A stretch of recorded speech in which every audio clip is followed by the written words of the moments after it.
ஆமா திருட்டு கட்சி. அந்த நக்கி பேரை பேசாம இருக்க சொல்லுங்க, சப்பு சப்புன்னு அடிச்சு போடுவேன். அந்த ஊப்பு பையிலும் பேசாம இருக்க சொல்லுங்க. என்னங்க பேசுறான்? சபை நாகரிகமா அது? சரி, நீங்க கேட்ட கேள்விக்கு பதில் சொல்லுங்க, அதுக்கப்புறம் ஒரு பதில் கொடுப்பாரு. சரி கேளுங்க. இப்பதானே கேட்டேன். மறுபடியும் கேளுங்க. ஊழல் அதிகமா இருக்கு, என்ன காரணம்னு கேட்டேன். இல்லையே, நம்ம ஆட்சியில ஊழலுக்குலாம் வாய்ப்பே இல்லையே. ஊழலுக்கு ஸ்பெல்லிங் எனக்கு தெரியாது.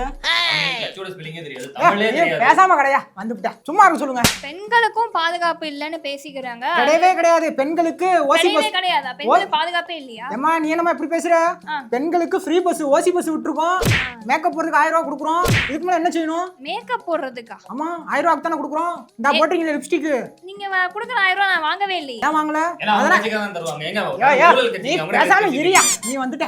நடுநிலையா பேசணுங்க. எதுக்கு நடுநிலையா பேசணும். எங்க நீ ஓன போயாங்கிட்டு ஓன நடுநிலை எனக்கு தெரியாது. சரி நீங்க என்ன பதில் சொல்ல விரும்புறீங்க? ஏமா அவன பேசாம இருக்க சொல்லுமா. இது வரைக்கும் 5 வருஷமா அவங்க ஃபுல்லா சுரண்டி எடுத்துறாங்க தமிழ்நாட்டிலேயே.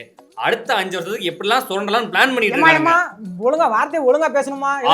கிருண்டலையும் பேசிக்கிட்டு இருக்காங்க. ஆனா தமிழ்நாட்டோட மக்கள் தெளிவா இருக்காங்க. அது நடக்காது. அடுத்த 5 வருஷத்துக்கு அவங்க துண்ட போட்டு போக வேண்டியதுதான். போயாங்கிட்டு எனக்கு தெரியாது. அடுத்த ஆட்சி நாங்க தான். அடுத்து 15 20 30 வருஷத்துக்கு நாங்க தான்.